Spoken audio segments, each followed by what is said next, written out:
Hey, what's up? It's Comic95 the Savior, and for this video, I want to talk about 13 mistakes that I made when studying Japanese. I'll make this video a little bit quick in comparison to my normal videos, but long story short, this is my experience, 13 mistakes that I believe that I made. Everyone has their own way of studying and what does and doesn't work for them. Some things that I like to do, you might not like, and vice versa. So this is just about my mistakes. I won't go into too much detail about why they are mistakes. You can pretty much figure it out on your own. So let me go ahead and get started with this video. Number 1, only using Romanji when studying Japanese. Romanji is basically English characters, Roman letters. You can use these in order to learn how to phonetically pronounce Japanese words from an English perspective. But the downside to doing this is that it makes it a whole lot harder for you to be able to recognize Japanese words when you see them in normal hiragana, katakana, kanji, etc. That's just really delayed my ability to be able to read by myself. Number 2, focusing way too much on my ability to write in Japanese versus my ability to read, speak, and listen to Japanese. This is a huge thing that universities oftentimes focus on, and even language schools. I do understand the concept because, of course, being able to write helps you with reading to a certain degree, but the downside to it is that you will rarely and seldom have circumstances where you're actually going to be expected or asked to write anything in Japanese. Even Japanese people seldom have to actually write in Japanese.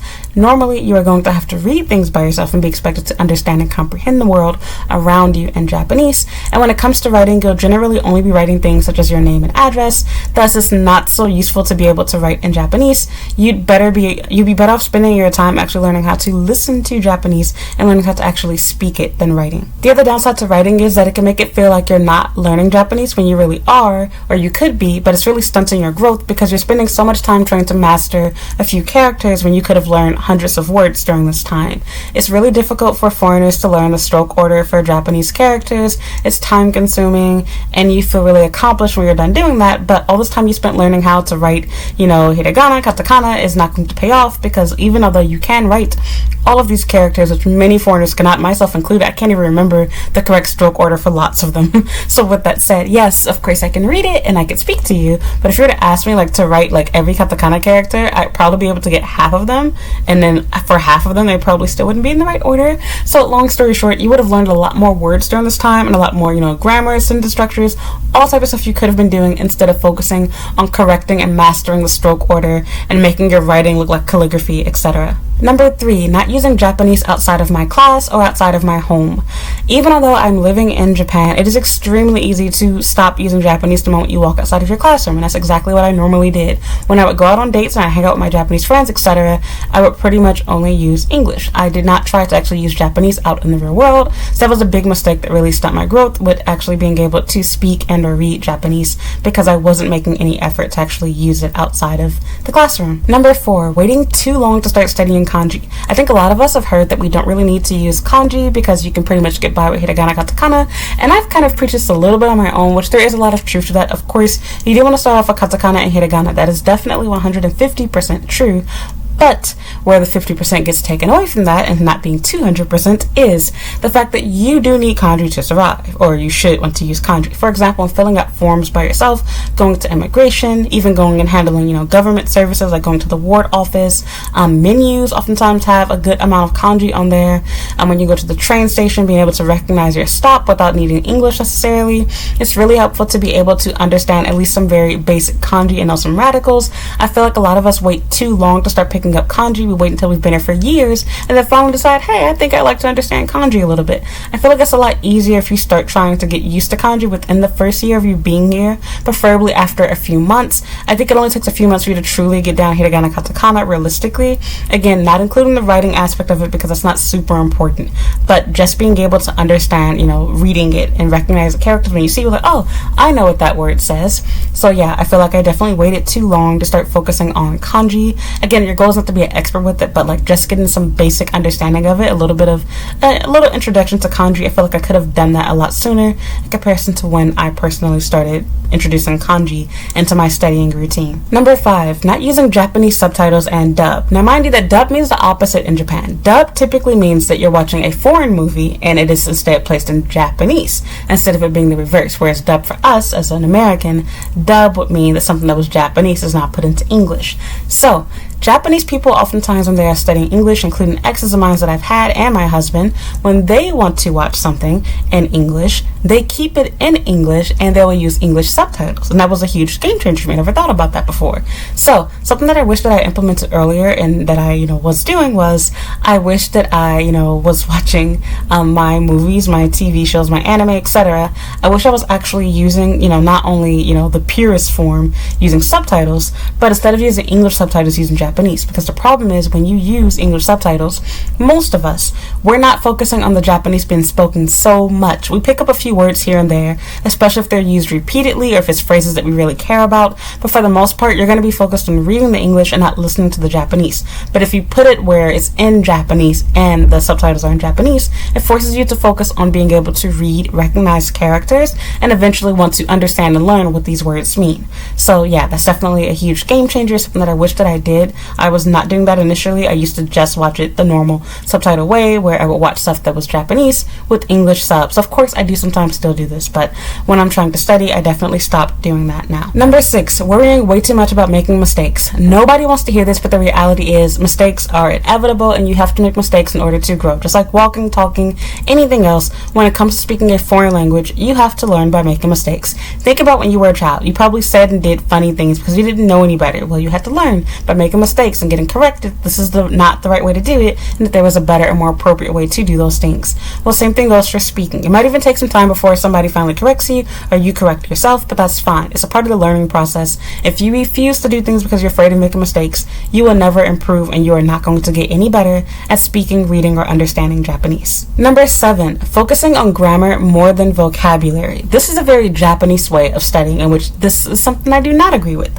Japanese people oftentimes spend a lot of time in school focusing more so on English grammar rather than how to actually speak, read, etc. in English, or oftentimes even focus a lot on writing in English rather than actually talking in English.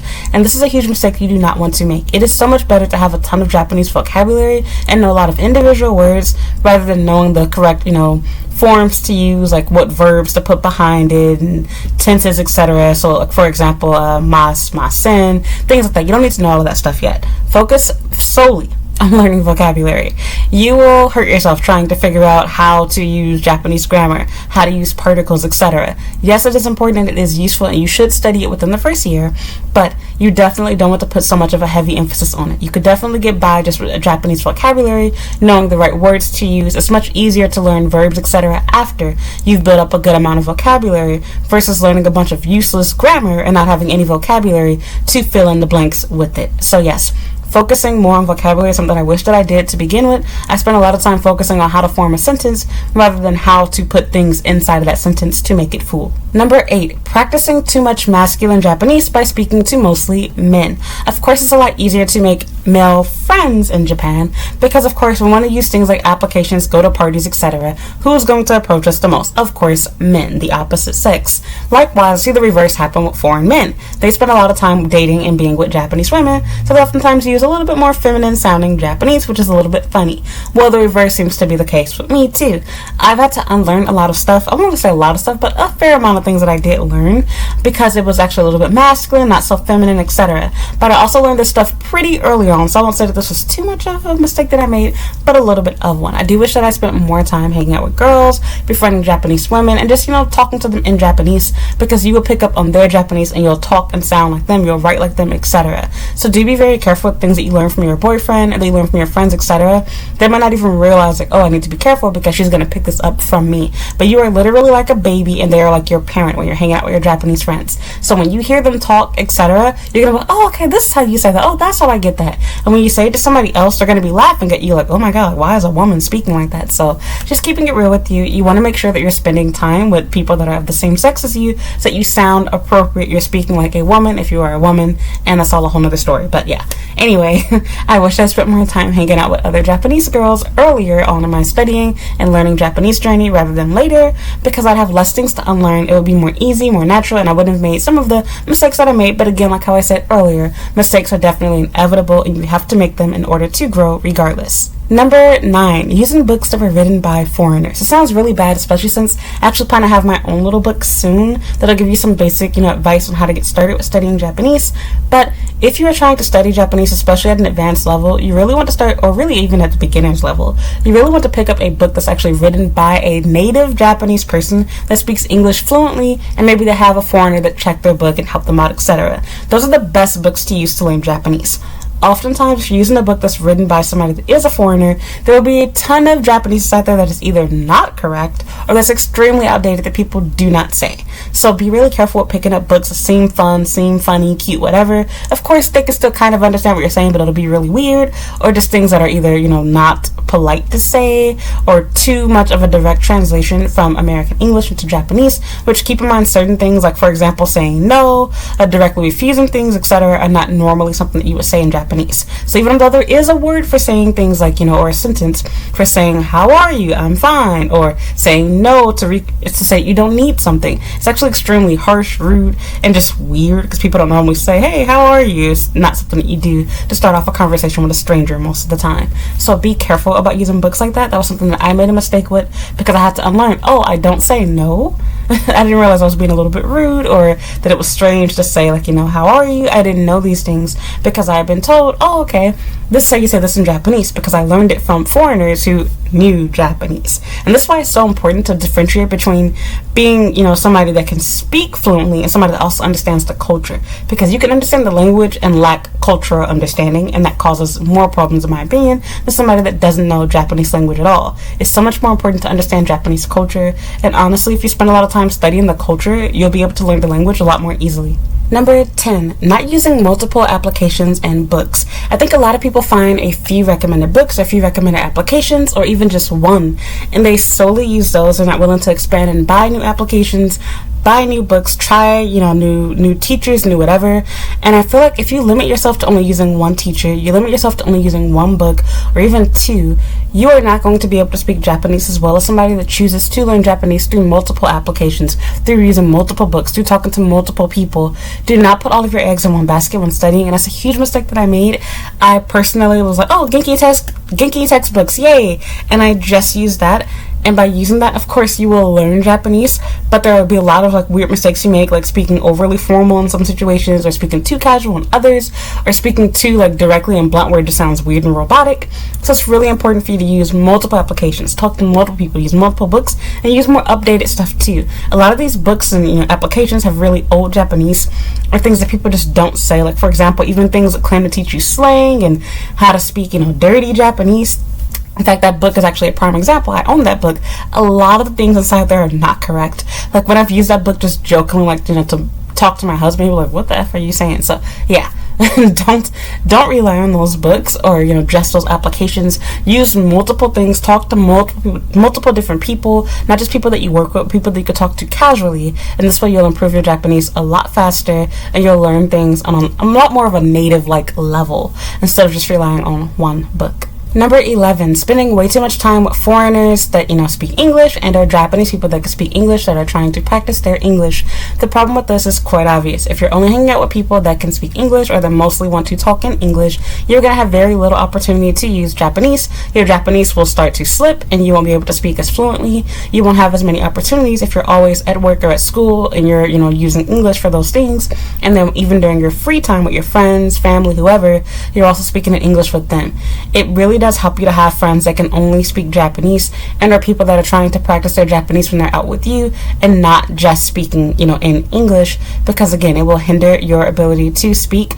I made this mistake myself. I stayed inside my little gaijin bubble. I had mostly foreign friends, and when I would hang out with Japanese people, it was always people that were very, very fluent in English, and people that just wanted to study English. They were not interested in speaking Japanese to me, even although they claimed to be willing to do a language exchange, because their English was stronger than my Japanese. We naturally relied on our common language, which was English. That was a huge mistake for me to make. Number 12, similar to number 11, spending too much time in touristy areas such as central Tokyo, Kyoto, Osaka, etc. All of these places have tons of English menus. They cater to foreigners. They're used to dealing with foreigners. Oftentimes the staff can even speak some English. They don't try to speak to you in proper Japanese. They'll normally dumb down their Japanese even when they speak to you in Japanese. They'll speak slowly, use simple words, etc., like you're a child. And while of course it might be encouraging for you, to speak Japanese to some degree, it won't allow you to challenge your Japanese ability. It won't allow you to grow.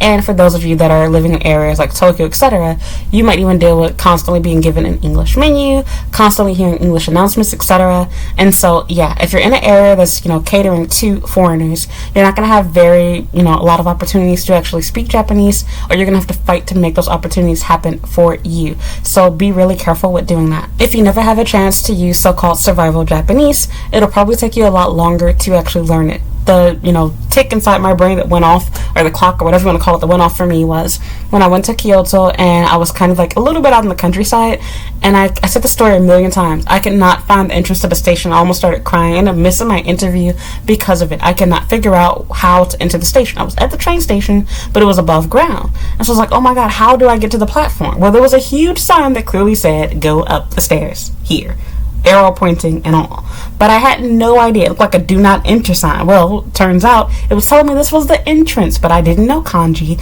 I didn't know Japanese, and I didn't feel comfortable asking anybody for help. So you see all of these little problems that I had just because I wasn't willing to speak up, and because I wasn't used to using Japanese. I was used to there always being English available, English signage, romanji written out, and that was not the case for this. And last but not least, number 13, not trying to read Japanese. So that means when I did things like go onto websites, when I had the opportunity to look at signs or menus, etc., I would oftentimes wait for the English screen to pop up, or I would just wait for the English announcement so I could just listen to it without having to read. And that was a huge mistake because I was missing the opportunity to actually be able to read Japanese and challenge my ability to understand things. I literally made a game at one point after I recognized this as a mistake, and I started trying to listen to the announcements and figure out which side the doors were going to open before they told me, because at first I didn't know what was left and what went right. And so I learned, actually, not from going to school, but from listening to the announcements. Oh, okay, this means left, this means right.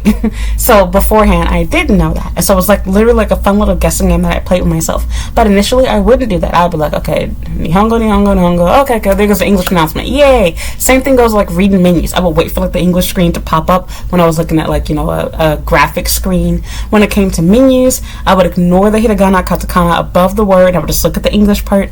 Or if I was given an opportunity, because oftentimes they won't even ask you, they'll just give you an English menu because you're a foreigner, I wouldn't fight back and be like, oh, actually, I prefer a Japanese menu. I wouldn't do any of that type of stuff. And some people don't understand. It's okay, but I can speak English. But it's no, I'm trying to study Japanese. And so it really irritates you because it's the same people that are giving me an English menu, they'll go back around and be like, oh, foreigners can't speak Japanese, or they don't study Japanese, or blah, blah. And it's when we have the opportunity to speak it, you take it away from us. So that's all. Those are my 13 things that I made mistakes on, things that I, have now changed. I do make these mistakes every once in a while, but again, generally speaking, these are 13 mistakes that I did make, things that I'm trying to improve on now, some that I already have changed. But yeah, basically, if you want to learn Japanese a lot faster, make sure that you're focusing more so on listening and reading. Speaking is third, and as far as writing goes, that is the least important thing, the least of your worries. You will seldom need to write, and to be honest, most of the time when you do have to write, romanji is okay in this situation. So don't worry. Not even romanji, but just using English, so Roman letters, etc. For example, normally when I have to write my address, just writing in English is okay. Every once in a while, for example, my utility bills, but now I live with my husband, I'm married now. When I was living by myself, I was asked to write my address in Japanese. I was oh my god. But I did it.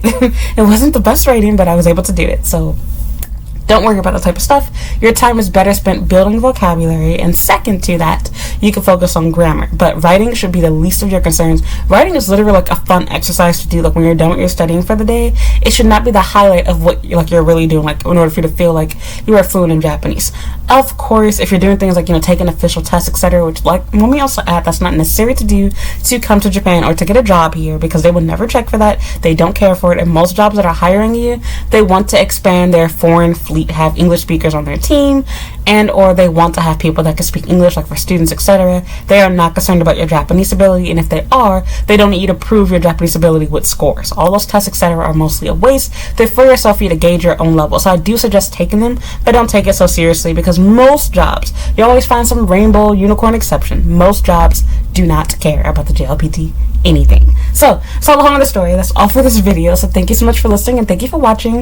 If you have any questions for me, leave a comment down below. If you have any advice for other people that are studying Japanese, please leave a comment down below. Let me know some of your tips, what you're personally doing, and you can also send me an email with any video ideas that you also have, and I'll try my best to make a video answering your question in the near future. Other than that, I'd appreciate it if you follow me on Instagram and Twitter at Comic95. I have a Snapchat and TikTok at Comic the Savior, and a Facebook fan page at Comic95 the Savior, and a blog at Comic95.com.